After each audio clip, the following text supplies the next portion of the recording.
Hi friends, welcome to Lalitha channel. మనకి మిగిలిపోయిన అన్నం ఉంటుంది కదండి, మనం పడేస్తాం కదండి. పడేయకుండా ఇలాగ ఈ ట్రిప్ అయితే పాటించండి. గారెలు అయితే చాలా బాగుంటాయండి, వడలు. నేను ఈ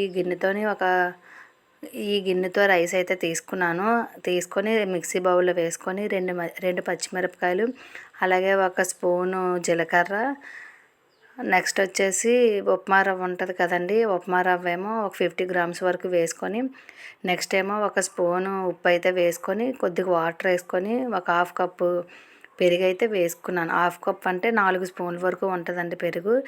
వేసుకొని బాగా మిక్సీ అయితే పట్టేసుకోవాలి. బాగా పేస్ట్ లాగా చేసుకొని చూపించిన విధంగా ఇలా బౌల్లోకి అయితే వేసుకోవాలి. బౌల్లోకి వేసుకొని నెక్స్ట్ వచ్చేసి ఒక 3 స్పూన్ల వరకు వరిపిండి అయితే వేసుకున్నాను. అలాగే 3 స్పూన్లు శనగపిండి వేసుకొని బాగా కలిపేసుకోవాలి.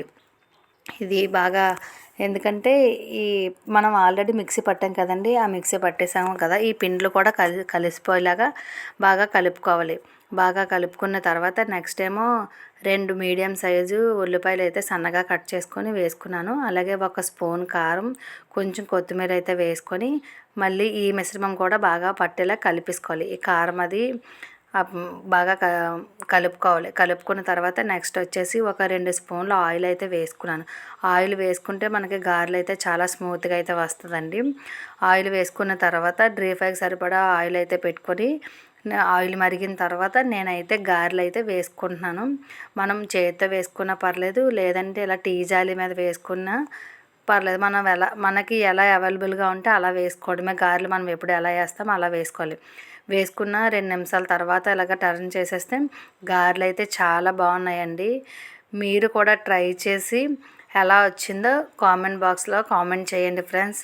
అలాగే మన ఛానల్ ఫస్ట్ టైం చూస్తే సబ్స్క్రైబ్ చేసుకోండి. అలాగే ఒక లైక్ చేయండి. అన్నంతో గారెలు అయితే రెడీ అయిపోయిందండి. మనకి చట్నీతో కానీ లేదంటే చాస్తో కానీ తింటే చాలా బాగుందండి. Bye friends.